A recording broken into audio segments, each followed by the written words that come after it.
بسم اللہ الرحمن الرحیم۔ جماعت ناہم کے عزیز طلباء و طالبات، السلام علیکم۔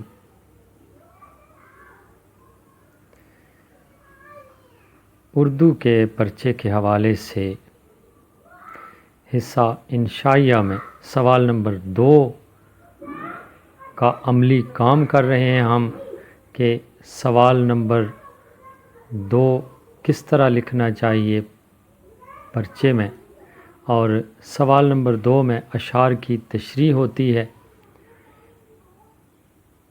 کچھ اشعار حصہ نظم کے اور کچھ حصہ غزل کے۔ حصہ نظم کے 3 اشعار کی تشریح لکھنی ہوتی ہے اور 4 دیے جاتے ہیں، جبکہ حصہ غزل میں 2 اشعار کی تشریح لکھنی ہوتی ہے، 3 دیے جاتے ہیں، 1 شعر اضافی دیا جاتا ہے۔ آج ہم حصہ غزل کے حوالے سے اشعار کی تشریح کا عملی کام کریں گے۔ غزل کا ایک شعر لکھا جا رہا ہے جو کہ آپ کے نصاب میں شامل ہے۔ یہ میر تقی میر کی غزل ہے، ہستی اپنی حباب کی سی ہے۔ اسی میں سے یہ شعر لکھا جا رہا ہے: چشم دل کھول اس بھی عالم پر، یاں کی اوقات خواب کی سی ہے۔ پیارے بچوں، عموماً طلباء و طالبات جو غلطی کرتے ہیں اس کی نشاندہی کروں گا یہاں پر کہ وہ شعر لکھنے کے بعد کیا کرتے ہیں، اس کے اندر جو مشکل الفاظ ہوتے ہیں ان کے معنی لکھنا شروع کر دیتے ہیں اور باقاعدہ ہیڈنگ لکھتے ہیں مشکل الفاظ کے معنی یا حل لغت، جو کہ غلط ہے، وقت کا ضیاع ہے۔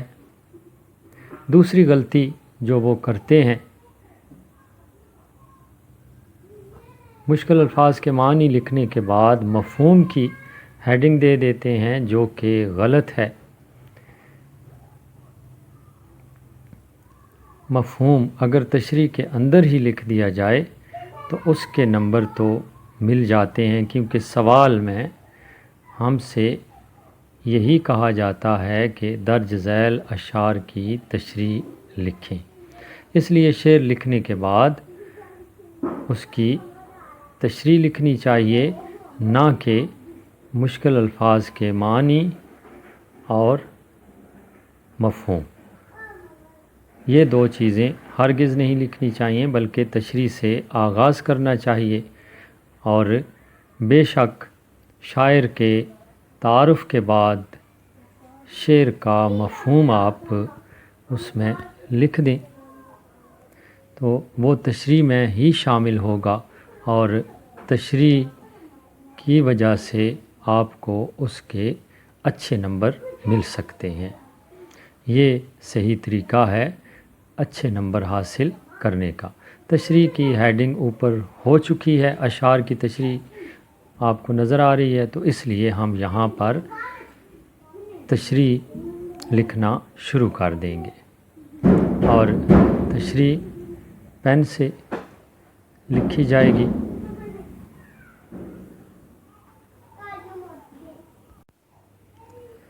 تشریح انک والے پین سے لکھنی چاہیے، اور تشریح شاعر کے تعارف سے شروع کرنی چاہیے۔ شاعر کا تعارف، انداز بیان کی تعریف،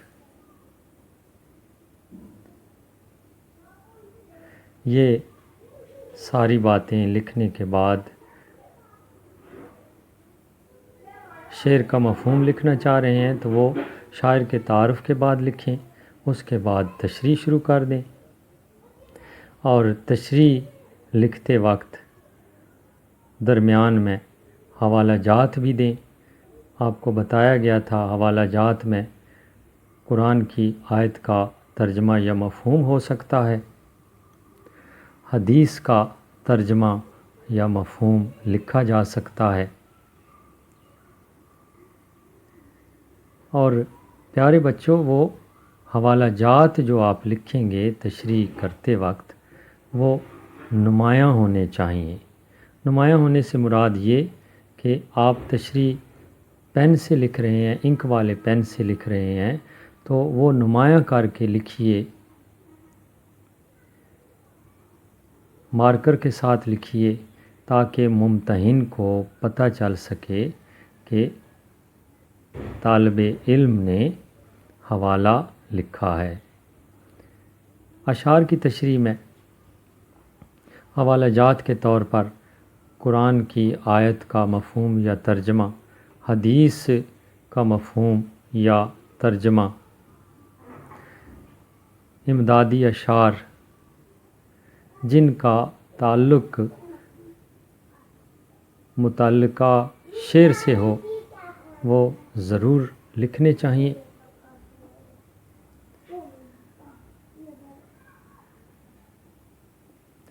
پیارے بچوں،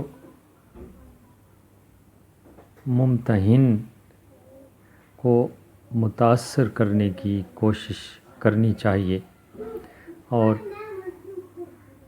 ممتحن کو صرف اسی صورت میں متاثر کیا جا سکتا ہے کہ لکھائی صاف ستھری اور اچھی ہو، اس میں کسی قسم کی غلطی نہ ہو۔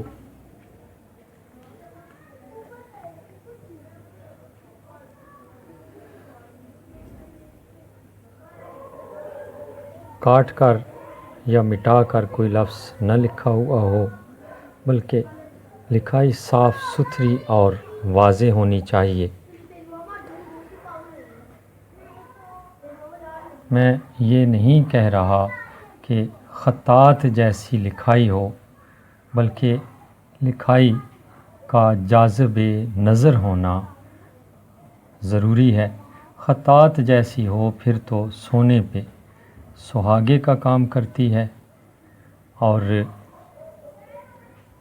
میرے کئی شاگرد طلباء و طالبات ایسے ہیں کہ جنہوں نے اشعار کی تشریح میں اور نثر کی تشریح میں پورے نمبر حاصل کیے ہیں، اور اردو میں تشریحات میں پورے نمبر لینا کوئی معمولی بات نہیں ہے۔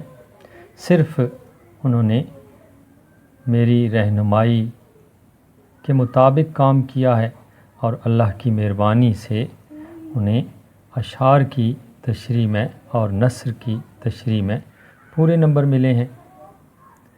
جماعت ناہم میں اردو کا پرچہ 75 نمبر کا ہوتا ہے، تو میرے شاگردوں میں کئی طلباء و طالبات ایسے ہیں جن کے 73 تک نمبر آئے ہیں۔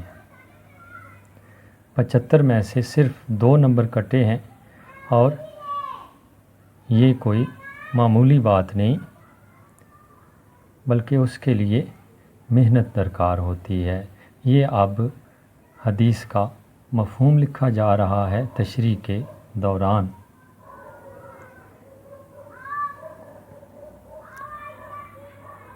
دنیا آخرت کی کھیتی ہے۔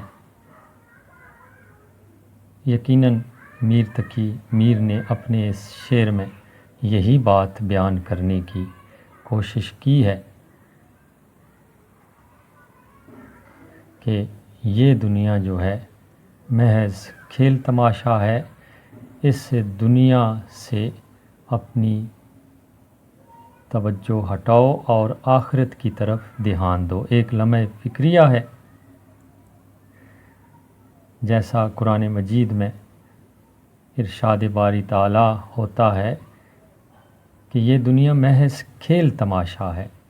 یہ آیت کا ترجمہ ہے، یہ بھی لکھا جا سکتا ہے، اور بالکل یہی بات شاعر نے اس شعر میں بیان کی ہے کہ اپنے باطن کی آنکھ کو اس دنیا کی طرف بھی کھول لو، کیونکہ اس دنیا کی اوقات، اس دنیا کی حیثیت بالکل خواب جیسی ہے۔ انسان جب سوتا ہے تو بستر خواب میں وہ پتہ نہیں کہاں گھوم رہا ہوتا ہے، اور جب آنکھ کھلتی ہے تو وہی اور اس کا بستر ہوتا ہے۔